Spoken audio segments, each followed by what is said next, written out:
अस्सलाम वालेकुम नाज़रीन, जीबी ट्रू न्यूज़ एचडी के साथ मैं हूं आपको मेज़बान नजमुद्दीन नैयर और इस वक्त हमारे साथ की अमूमन के फ़राइज़ सरअंजाम दे रहे हैं मोहम्मद नईम सल्तरवी।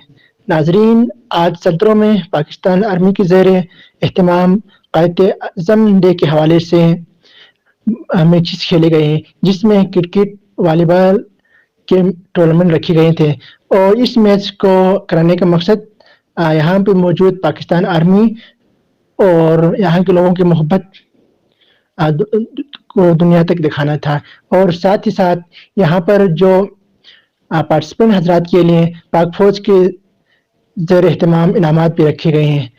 तो आइए हम आपको इसी इवेंट में लेके चलते हैं।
इधर आ जाए, फोटो सारे बनाते हैं ना, आप सारी इधर आ जाइए।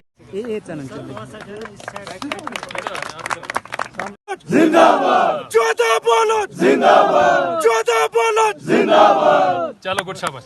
अगर आप हमारे चैनल पर नए हैं तो वीडियो देखने से पहले आप जीबी ट्रू न्यूज़ एचडी को लाइक करें, सब्सक्राइब करें और बेल आइकॉन पर जरूर क्लिक करें ताकि हमारी सारी वीडियोस आप लोगों तक बर वक्त पहुंच सके।